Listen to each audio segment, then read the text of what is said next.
আজকের রেসিপি ফুলকপির পাকোড়া। বন্ধুরা, তোমাদের কাছে একটাই রিকোয়েস্ট, সম্পূর্ণ ভিডিওটা দেখার। সম্পূর্ণ ভিডিওটা দেখে আমার সাথে থেকো আর অবশ্যই ট্রাই করো এই পাকোড়াটা। আসা যাক মূল রান্নায়।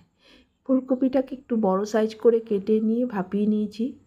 মটর ডাল আর আতপ চালটাকে ভিজিয়ে রেখেছিলাম। এবার কাঁচা লঙ্কা দিয়ে ভালো করে মিক্সিতে পেস্ট করে নিলাম। দেখো বন্ধুরা, পেস্ট হয়ে গেছে।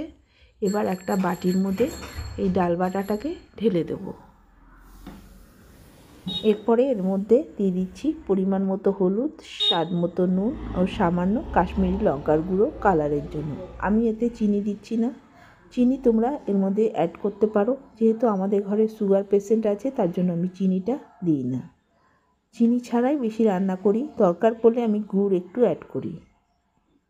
এরপরে ভাপিয়ে রাখা ফুলকপিগুলোকে নিয়ে ভালো করে ব্যাটারে কোট করে নেব। ভালো করে বেশি বেশি করে ডাল বাটাটা ফুলকপির মধ্যে লাগিয়ে নিতে হবে। দেখো আমি লাগিয়ে নিচ্ছি। এইদিকে কড়াই বসিয়ে দিয়েছি, তেল গরম হয়ে এসছে।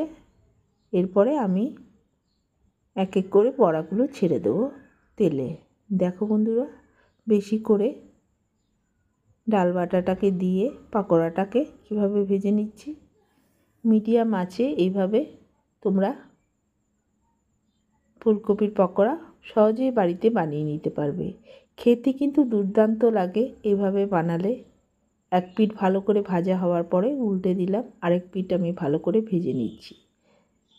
এভাবে আমি সমস্ত বড়াগুলোকে ভেজে নেব। খুবই টেস্টি, খুবই সুস্বাদু, অবশ্যই ট্রাই করো। ফুলকপি তো এখন বাজারে খুব বেশি পরিমাণে পাওয়া যাচ্ছে। অবশ্যই একদিন বানিয়ে খেয়ে দেখো যদি না খেয়ে থাকো। দেখো ভাজা হয়ে গেছে, তুলে নিলাম। এবার বাকি বড়াগুলোকে এক এক করে দিয়ে দেব।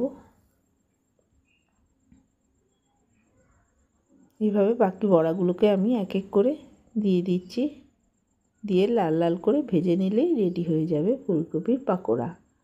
বিকেলবেলা স্ন্যাক্স হিসাবে খেতে কিন্তু দারুণ লাগে। আর দুপুরে ভাত, ডাল, তরকারির সাথে ফুলকপির পাকোড়াটা অসাধারণ।